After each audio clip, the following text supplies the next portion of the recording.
I have to respond to what Nuala said about living with the Aboriginal people, but it is true. I went to live with the Aboriginal people because I was an Australian musician, and I was convicted that if I was an Australian musician, I should learn the didgeridoo, it being the national instrument. And I went up there to the Northern Territory. I went through tribal initiation. Got scarification on my shoulders, and brought into the tribal group and given what they call skin names and clan names. But after that first process of initiation, because in Aboriginal society, initiation is a series that never ends, it just keeps going. And society is ruled by a consensus of elders. The elders who have the most initiation make communal decisions. So it's not like a kingship system, it's a consensus of the elders. So the elders, after my first initiation, said to me, "How do you expect to understand our culture? You don't even understand your own culture." And so go back to the land of the ancestors and learn language, music, dancing, poetry, and magic. And they were the 5 things that they told me to do. And then, in other words, when you have done that, you will be better fit to understand our culture, which is, they included me in.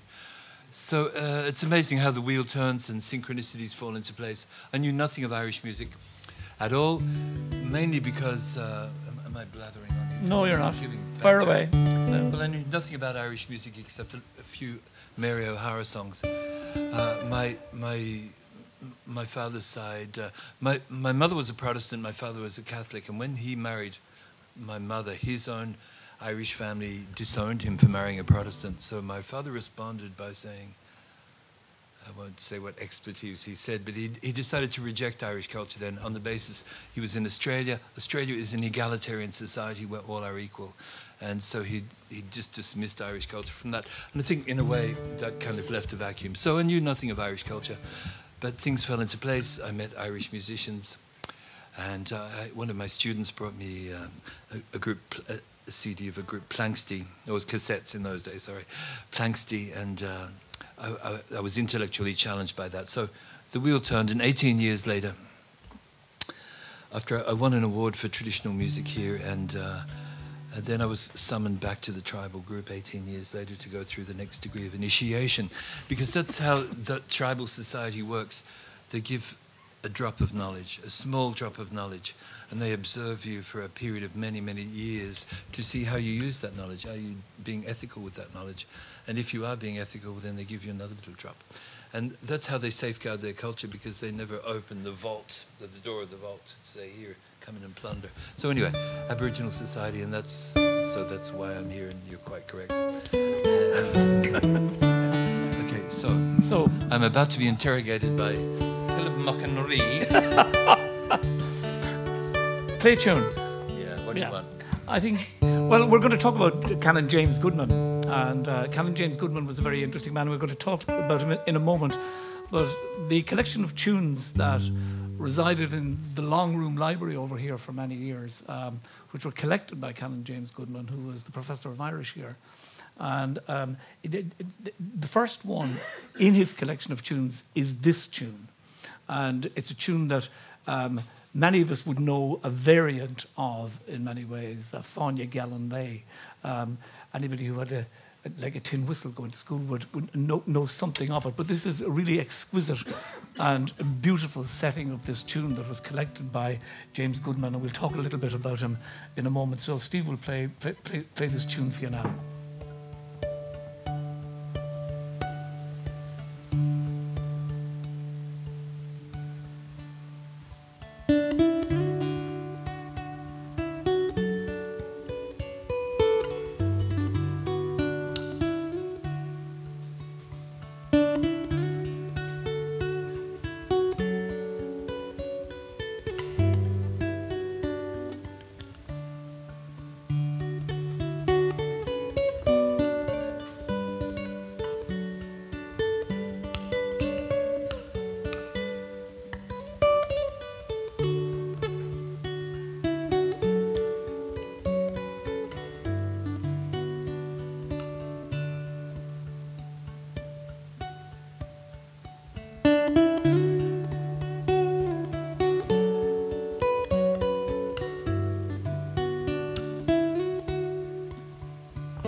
No need to clap. Please don't clap. Yeah, thank you.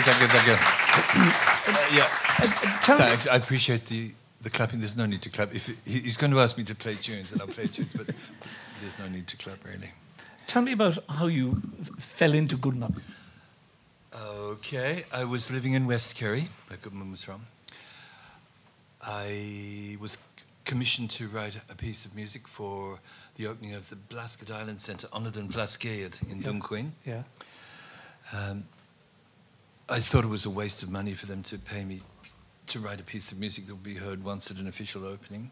So I told them to buy a DAT machine, which was at the time the most advanced form of digital recording, and to use that to go around the community and record the stories and the tunes of the old people. Sure. A collector's tool, but nothing would do it. Do you know Lorcan or Canada at all? He was the man, but nothing would do him but to have a piece of music. So I was thinking on it, and I was talking to a colleague of mine, Oran Okasija, and asking him what he was doing, and he told me he was researching at Trinity the Goodman collection, and it was the first time I heard of that. That was 1993, and at that stage the collection was pretty much under wraps, but Oran had managed to get a high enough security clearance to have access to it, and had copied some of the tunes. So that seemed the perfect solution. Those tunes had not been heard in the area for more than 100 years. So we put together a collection of 6 pieces. Oran came to Dunquin, and we performed those tunes there. And I think that was the first time, to the best of my knowledge, that they were heard. It'd be more than 100 years that the tunes were heard. Well, the tunes were written down, but Oran also had a sort of an orally transmitted connection to this body of tunes. Exactly, and that was the very reason that he made the connection with Trinity in the first place, because Oran Okasija's father, Sean Okasija, was a Kigur Kiol. He was a learned man of Irish music, and he was taught by Douglas Tahida. And Douglas Tahida was taught by Canon Goodman here in Trinity. So it came down to Oran through the oral tradition, so he was following it up in the intellectual way. But an interesting aside, Philip, is that when he came down for this concert recital, we decided to do some research to see were those tunes still extant within the oral tradition of the area. Or had they died away? Or we didn't expect that they'd died away at all. Yes. So we interviewed the oldest couple that we knew, who were the most musical, which would be the Begleys of Balnabock, Brown Dawn, I guess, Ellen Lynch, 2 well-known singers, and they were the oldest tradition holders, I suppose, in West Kerry that we knew of. So we went to see them, and we played them tunes from the Goodman collection for the day. And they didn't know a single one of the airs, and they knew the song titles, because it's a characteristic of Goodman's collection. The words are the same. I'm saying this the wrong way around, sorry. Goodman has airs to verses that are different from the generic airs to those same verses throughout the country. So this elderly couple knew all the generic airs, but didn't know a single of the Goodman airs. And so we had to make the logical deduction that those tunes had become extinct. In fact, Goodman writes in 1861, the labour of my exertions has been made easy by the imminent extinction of this culture. So he expected it to be wiped out just immediately post-famine. When I arrived in West Kerry, I was hearing the Gaelic singers singing these old songs, and in my naive brain, I assumed that this was a continuity of the ancient Gaelic tradition. But now then I had to accept that that wasn't in fact the case. The tradition was extinguished of the songs, the Gaelic songs, and was repopulated after the foundation of the Irish state through the national school system. And the generic airs repopulated the area after the indigenous airs had been made extinct. And you'll find that connection again with Petrie, the great collector Petrie. He was motivated to make his great collections because of the famine making his sources extinct. He could see the music becoming extinct. So, and there is a sort of an eloquent sadness in those tunes, isn't there? Even in the tunes that are, dance tunes, almost they're shot through with a sort of a sadness or a longing. Yeah. In fact, a lot of the tunes are jigs, slip jigs, hornpipes, song airs. But there's a couple that are quite unique, and there's one. Can I play one? Sure. It's called the quirta. The quirta means the knave or the joker in a deck of cards.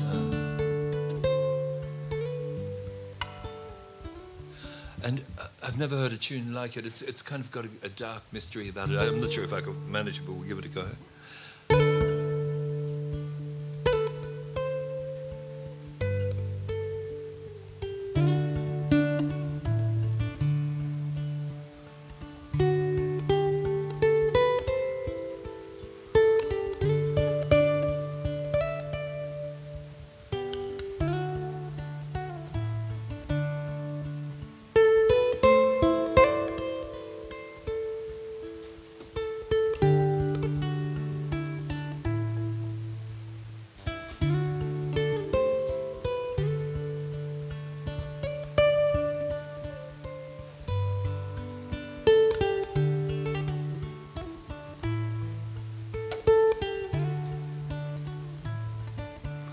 Play around a bit, but it has a form that is unique. I've never heard the form of a tune like it. It is very elongated.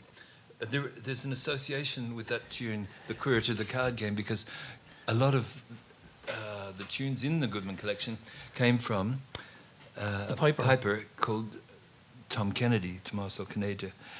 And the reason he came to Goodman was because he was booked as a gigging musician by two dingle doctors were going to have a game of cards in the village of Ballyferta.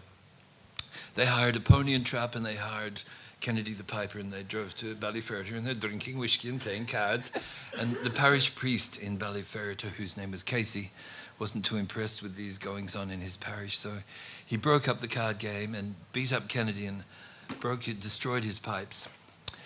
And could you imagine the cost of a set of uilleann pipes way back in famine times? Yeah. And so Kennedy appealed to the Bishop of Kerry to be allowed to continue his profession. And the bishop wrote back, "I think the parish priest knows what is best for his parishioners." so with that was the end of Kennedy's career. And he took himself then to the Protestant colony in Ventry, where Canon Goodman was there. Goodman took him in, looked after him, and he then became the prime informant for Goodman, which raises an interesting point, Philip, because sure. I think... who got the music, yeah? Well, Irish traditional music there's an association or a cliche that it's Catholic nationalist music, yes. Whereas this music was saved by a Protestant clergyman. And likewise, you did research on the Bunting collection sure. in Belfast, That's and right. that was a lot of...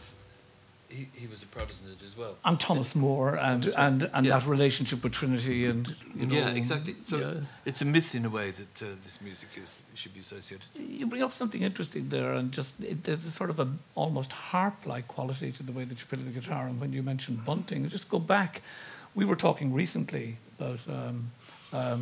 I think a Thomas Kennellan tune called Molly St. George. Yeah. And again, that was, the Anglo-Irish aristocracy, I suppose, commissioning music, if you like, from harpers and people like Carlin and Kennellan. Would you play me a little bit of that tune? It's an exquisite tune.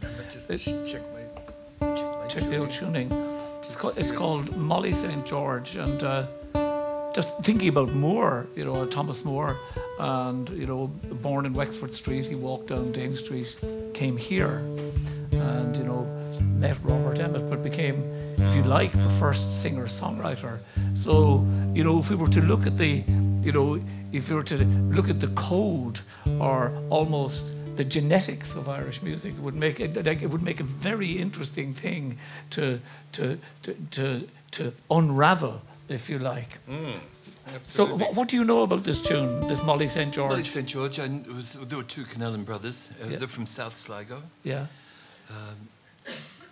But at that stage, the harp was dying out. I mean, there was a political proscription on harpers from the 1600s. Yes. I think they were being executed from the end of the 1500s. And in 1603, Queen Elizabeth made an edict to the chief of Munster to hang the harpers and destroy the harps. So, in fact, exterminate the harpers was the term used in the official document. So there was a conscious political directive to get rid of the harp music. But in 1792, a group of Belfast aficionados, the harp music was dying out, and I think did effectively die out in that form. A group of people in Belfast brought the remaining harpers together. They advertised in magazines around the country to bring people together. And they engaged an organist, a Church of Ireland organist, Edward Bunting, to write down the tunes of the harpers who came. So this tune was passed on through the oral tradition. This tune written, Molly St. George, by Tomas Connellan, written about 1690, and was passed on through the oral tradition to harpers, and it was written down by Bunting then at Belfast.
It's okay to close your eyes and doze off if you want, because it's like that's effectively the job of the harpers, I suppose. In the old days, after a hard day's battling, the harper would be expected to. How beautiful is that? Molly St. George. This is such a beautiful tune. It is. And one thing that strikes me about the old harp airs is the length of the phrases. I mean, they're very long. It's a long tune. Yes. And it's not the longest of the old harp tunes by any means. And it brings through to me that in this modern day and age, our concentration spans have become so short. Yes. That in those days, in the 16 and 1700s, they were able to take on board very lengthy phrases. It was no bother to them to accumulate and understand very long phrases, whereas that would seem to be a very long, rambling tune to us. But to them, it was probably just a little ditty, because they had time for it, I suppose. It was in their culture. And I suppose what we were talking about, or Max Stremms was talking about a little bit earlier on, you know, inhabiting now a world that is a little bit more virtual, a little bit more digital, a little bit more augmented, whatever, you know, just to sit in a room almost where time stands still, and you listen to a tune from the 17th century, you know, played like that, it still rings true, and it's sort of time stands still, doesn't it? No, that's one thing I love about music is, well, do you know, I've got to be careful of my ground here, because in an academic environment one can never get too esoteric, or you lave yourself open to what evidence do you have for that? I have no evidence. So, but all I can say, Philip, is that when I play the old Goodman tunes, I get a feeling. Oh yeah, me too. When I hear them, you open that book, and nobody has played that tune for 100 years, because the book has just been published and nobody's even that interested in it, to be honest. Yes. And when you play these tunes, you're connecting. You could talk of music with this seminar is on code, and you could talk about musical notes as being encoded frequencies beaming out, and you hit a resonance there. Sometimes you play the Goodman tunes, and I know it sounds strange to say, but sometimes I feel like you're playing to a room full of ghosts. Like you feel a resonance there, perhaps with the musicians that have played that tune, but you can't really say that kind of thing, can you? Yeah. And get away with it.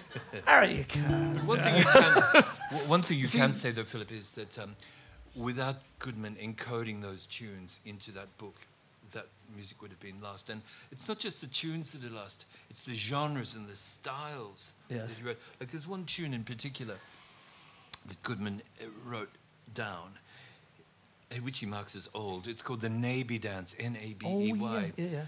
And I can't really play it, but he marks it in brackets as old. Now, I haven't been able to find any evidence of this Navy Dance at all. So, but it's just this glimmer, a chink through a door that you can see that there was a tradition of dancing, this thing called the Navy Dance. But one thing we can determine from the music, the rhythm of the dance. Yeah. And it has some very strange cross rhythms, which I haven't heard the like of before. Well, actually, unfortunately, I wish I could, but I can't. But one, I can illuminate one little bit. It's in jig time, and a jig is a jig takes a pulse and divides it into three. Like one, if that's the pulse, it's 1 2 3 1 2 3 1 2 3 1 2 3. So, but it crosses it immediately. Crosses it.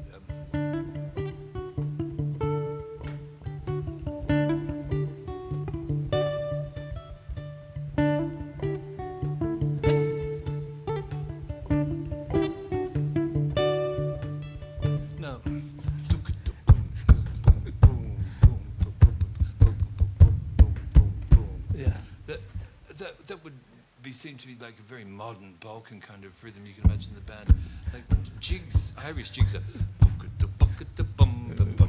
It's just once you start, you're in that mode.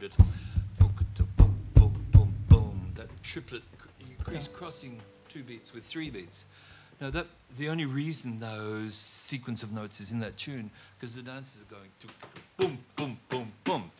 They must have been dancing that beat. Otherwise, it wouldn't have been encoded in the tune because it is too far out.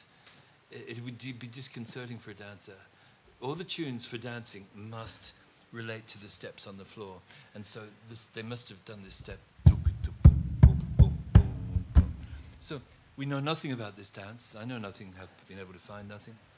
But it just gives a wee glimmer of insight into what was there in those country dances, and that's the kind of thing that Goodman saved through his encoding of those tunes. Not so much the tune itself, but the genre, the whole style of dancing that is lost. I mean, when we talked in Kerry all those years ago, you know, when you were sitting down playing for dancers, you know, your as you said to me, your job was really to put the rhythm under the dancer's foot. Yeah, exactly. You know, that was the connection. That was why the music was played. It was played for one reason and one reason only, to dance to.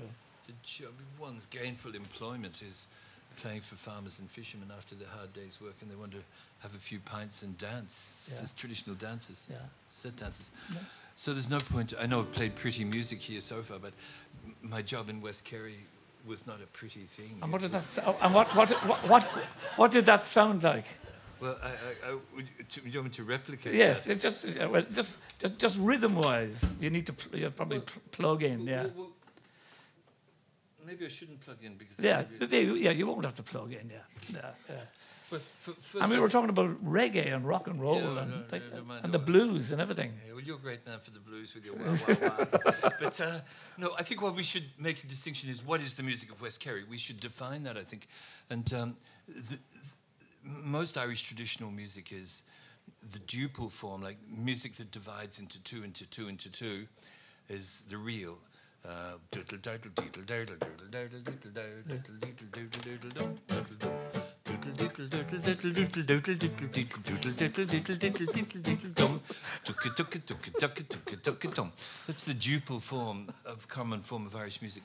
But in Kerry, that's not the case at all, because the reel has a slow pulse, boom, boom, boom, boom, and there is 4 subbeats in each pulse. 1, 2, 3, 4. 1, 2, 3, 4. 1, 2, 3, 4. 1, 2, 3, 4. Diddle, daddle, diddle, daddle, diddle. Well, here's a code for you. Diddle, daddle, diddle, daddle, diddle, daddle, diddle, daddle. And but that is a code of traditional music.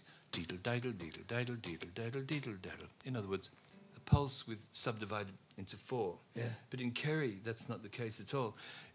It's not a slow pulse. It's a fast pulse. And each pulse is divided into 2. Yeah. 1, 2, 1, 2, 1, 2, 1, 2, 1, 2, 1, 2. So that has the effect of slowing down the tune, because the real tune is doodle doodle doodle doodle doodle doodle doodle doodle. But the Kerry polka is the actual tune is slow, but the pulse is fast. Boom, Yeah. boom, boom, boom, boom. That's very interesting. I think it's very like the traditional reel then is like.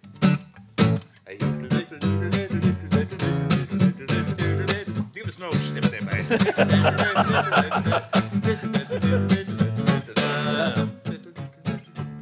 It's quite boom, boom, boom.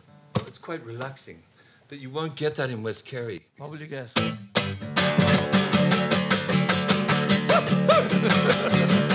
No, that's a basic energy level. It can only go up from there. So the pulse is 1, 2, 3, 4, 1, 2, and it's divided into 2. 1, 2, 3, and 4, and 1. And the upbeat, the 1 and 2 and 3, is louder than the actual onbeat. Yeah. It's not like taka taka taka. It's taka taka taka. And that has to do with the squeeze box player pulling. And so you get this fantastic dynamic of, I don't know, do you know ska music, the old ska music? It has that same. And that backbeat you were talking about that found its way to the Caribbean, really, out of Ireland. Yeah, well, that's an interesting connection too. Yeah, you're going out there now. But we could follow that line of inquiry for sure. But I just wanted to establish that West Kerry music and Cork music, you being a Cork man, Slieve Lucra, South Kerry, where the polkas are common, where the pulse is fast and the tune is slow. Yes. That's very interesting, because what it means for an accompanist, when you're accompanying a reel, you're going.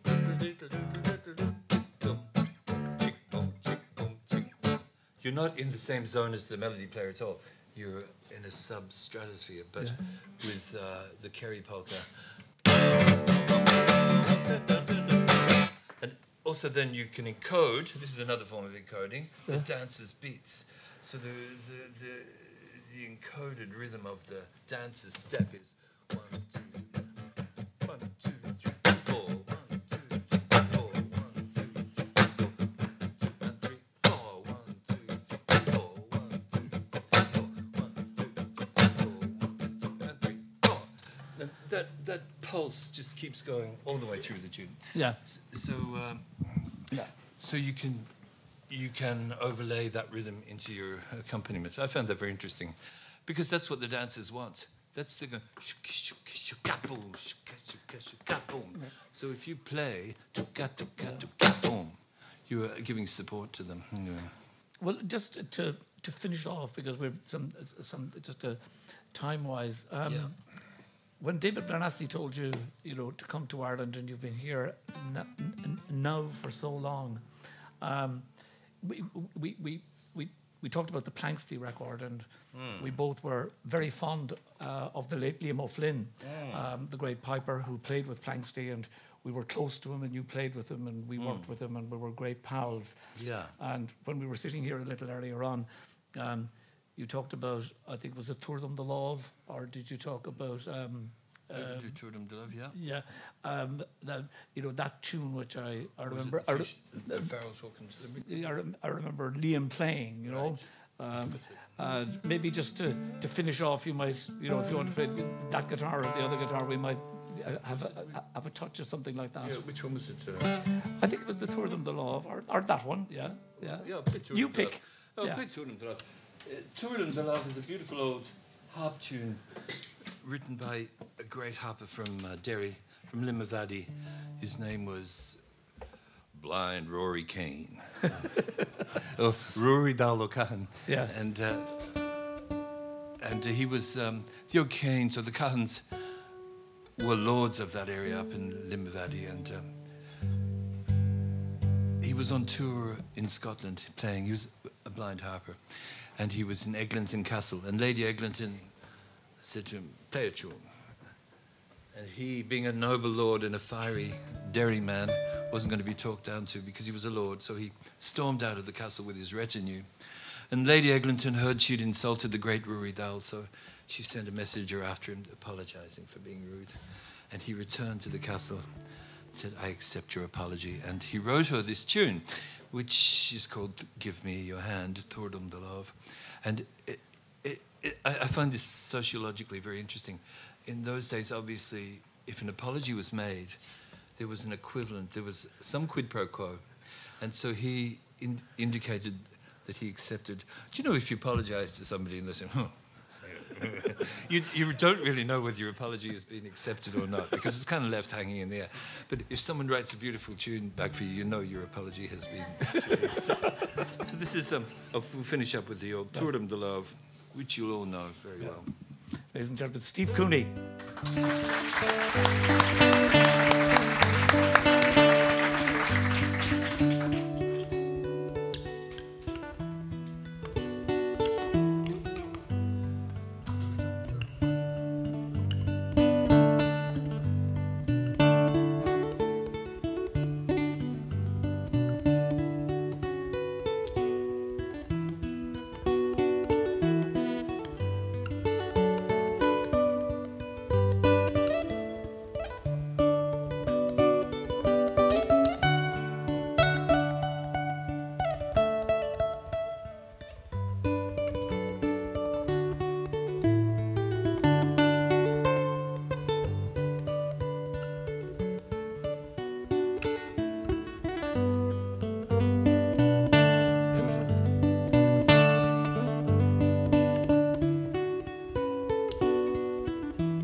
Steve. Whoa! Steve Cooney!